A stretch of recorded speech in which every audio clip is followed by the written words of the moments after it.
Finally, I am sharing this video after 7 months since I came back here in the US from the Philippines, February of this year. I'm doing this video because most of my friends are asking me how long does it take to travel from the US to Philippines and Philippines to US? What are the requirements traveling to Philippines? How was the stopover and transfers? How much was the ticket? Here's an actual video I did. This is part 1 of how I traveled to Philippines from Columbus, Ohio to Boston and to Japan. Let's start. You need to be at the airport minimum of 3 hours before your flight, especially during peak season. After check-in, you will go through TSA. Be sure your passport, ID, and ticket are ready. Once you're in, they will let you remove some metal items like belt, watches, shoes, and maybe some jewelry. They will also let you remove personal electronic devices larger than your smartphone from your carry-on bag and place it on X-ray belt for screening. Each passenger may carry liquids, gel, and aerosols in travel-size containers that are 3.4 ounces. That's why when I travel, I use slip-on shoes, a light carry-on bag, comfortable clothes. I do not wear watches and belt. After TSA check, I'm waiting at the gate for my flight. They have charging areas here. It's convenient to bring an empty water bottle. Be sure to wait exactly where the gate of your flight is located. And Group A customers, welcome aboard 4595 Boston. Economy flights can be difficult, especially it requires a lot of walking. When it comes to flight transfers, it's nice to carry light or a small carry-on that has wheels.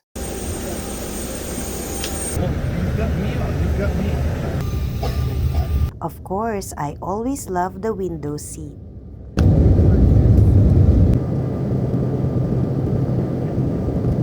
The event of turbulence, some flight attendants may need to be seated, and hopefully it will be safe enough for us to do our in-flight service.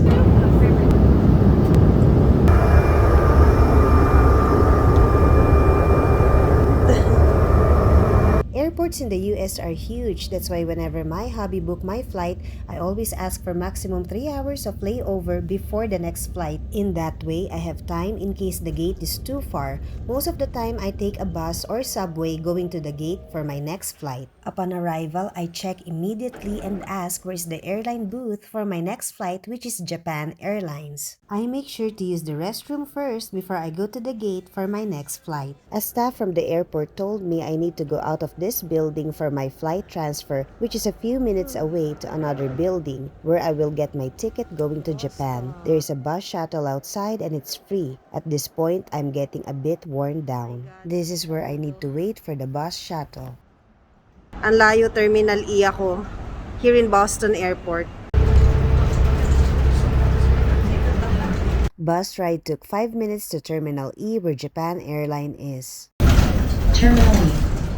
The stressful part is the shuttle or subway transfer to another building. And then you will only know your gate number when you go to the airline booth to get your ticket. And take note, not all of the staff at the airport know the answers to your questions. It's important to ask and someone will be there for assistance. Finally, after my check-in, got my ticket to Japan, then I'm heading to the gate. This area, they check again your passport and ticket. This part, I can breathe easy and relax. All I need to do is just wait. Sila, may seafood.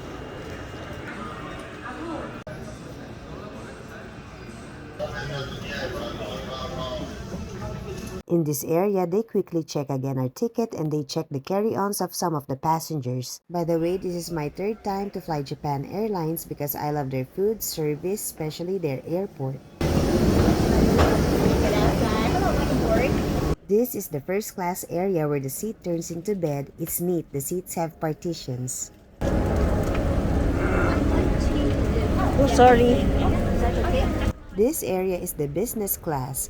They offer more legroom and the seats are a bit wider compared to economy.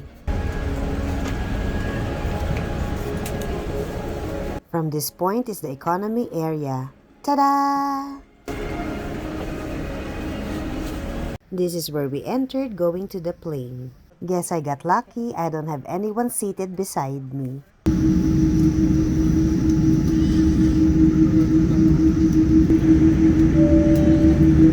This flight duration from Boston to Tokyo, Japan is 14 hours and 15 minutes.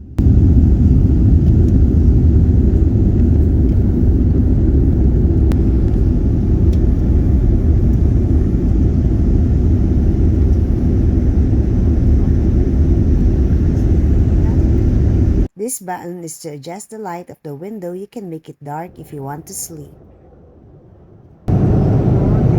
Finally, they have bidet in their toilet and an automatic sensor so you won't touch the flush. I like it when they provide a warm, fresh towel. It is refreshing and it also means they are serving food.